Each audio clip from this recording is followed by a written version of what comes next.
$13,000. That's the average amount of extra money people pay for a car beyond the price they were quoted. And the craziest part? You agreed to all of it, willingly, because they never showed you the number that mattered. They only ever showed you the one that didn't. Let's say you walk into a dealership. You find the car you want. It's $43,000, which is actually the average price of a new car right now. You don't have $43,000 sitting around. Nobody does. So you're going to finance it. And right here, before a single number is discussed, a switch happens, a switch most people never notice. The question stops being, can I afford a $43,000 car? And it becomes, can I fit $767 into my monthly budget? Those are not the same question, and the entire dealership experience is designed to make sure you never notice the difference. Today, we're breaking this down in 3 acts: the time trap, the price trap, and the debt cycle that keeps you coming back. By the end of this, you'll understand exactly what happened the last time you bought a car, and you'll never walk into a dealership the same way again. In the 1990s, the average car loan was 48 months, 4 years, clean, simple. Today, the average new car loan term is 69 months, nearly 6 years. Over 30% of new car loans are now 73 months or longer, and almost 13% stretch to 84 months. That's 7 years paying off a car. Here's why that matters. Take that $43,000 car at 8% interest. On a 48-month loan, your payment is around $1,050 a month. Painful, but you pay roughly $7,400 in interest total. On a 72-month loan, your payment drops to $753. Feels manageable. But now you pay $11,200 in interest. That's an extra $3,800 for the exact same car. The dealer isn't doing this by accident. A lower monthly payment sounds like a better deal, but it almost always means more total money leaving your pocket. Finance managers are trained to work backwards from a payment you'll say yes to. They find your number, then build the loan around it. The term, the interest rate, the add-ons, all adjusted until that magic monthly figure appears on the screen. And here's what 84 months really means in real life. You'll still be paying off a car in 2032 that you bought today. A car worth maybe 15 to 20% of what you paid for it. A car your mechanic already knows by name. But the trap gets worse because we haven't talked about what happens to the price.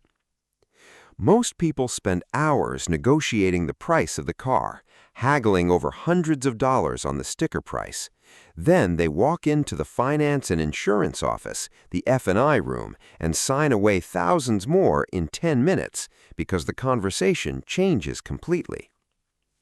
The F&I manager's job is to sell you add-ons, and they are very good at it because every product is priced per month, never as a lump sum.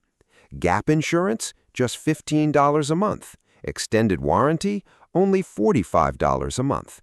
Paint protection, a mere $12 a month. Sounds reasonable, right? Over a 72-month loan, those 3 products alone add over $5,000 to what you pay, and because they're folded into the loan, you're also paying interest on them. Gap insurance, which protects the lender, not you, if your car is totaled, can be bought from your own insurance company for a fraction of what the dealership charges, but almost nobody knows that, because nobody in that room tells you. Let's put it all together. $43,000 car, 72-month loan at 8%, $3,000 in add-ons folded in. By the time you make your last payment, you've paid closer to $57,000 for a car now worth maybe $12,000. A $25,000 car at 8% APR over 5 years costs over $30,000. The monthly payment told you nothing. The sticker told you nothing. The only number that matters is the total, and that's the one they make hardest to find. Here's where it gets really dark. Because of longer loan terms, most people re-enter the car market before they've finished paying off their current one. After 3 or 4 years, a car feels old. You want something new. But if you're on a 72 or 84-month loan, you probably still owe more than the car is worth. This is called negative equity, or being underwater. In 2025, 26% of all used car trade-ins carried negative equity. More than 1 in 4 people trading in a car owed more on it than the dealer would give them. So what happens to that gap? In most cases, it gets rolled into the new loan. You don't pay it off, you just owe it on top of your next car. And according to CFPB research, people who rolled negative equity into their next loan were 1.5 times more likely to have that car repossessed within 2 years. And this is not a bug, this is the business model. Longer loans mean more interest, more add-ons, more negative equity at trade-in, more debt rolled forward. The average person with rolled over negative equity is now paying $916 a month, over $100 more than everyone else, for a car they don't even fully own yet. The car industry has engineered a near-perfect machine, and the monthly payment is the dial they use to control it. Keep it low enough that you say yes, make the total cost invisible, reset the cycle every few years. You're not bad with money. You are navigating a system designed by people who do this for a living. That's a different problem. So here's what you actually do with this. 3 rules. Rule 1. Always negotiate the total price, never the monthly payment.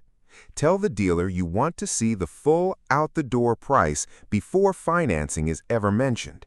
This single habit closes the most common trap in that building. Rule 2. Never go beyond 48 months on a new car or 36 months on a used one. If the monthly payment is too high at those terms, you're buying too much car. That's information worth having before you sign. Rule 3. Any add-on product that appears in the F&I room, write down the name, go home and price it independently before you sign anything.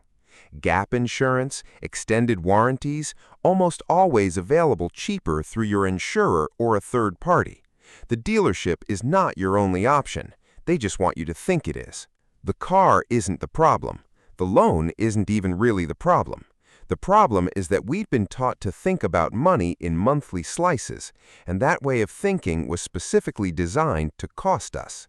Once you see how a $43,000 car turns into a $57,000 decision, you can't unsee it. And that's exactly the kind of clarity we build on this channel. If this video made you look at something differently, that's what we do here. No hype, no predictions, just clear explanations of how financial systems actually work. Before you go, one question in the comments. When you bought your last car, did anyone ever show you the total cost of the loan or only the monthly payment? I want to know. Subscribe if you want more of this.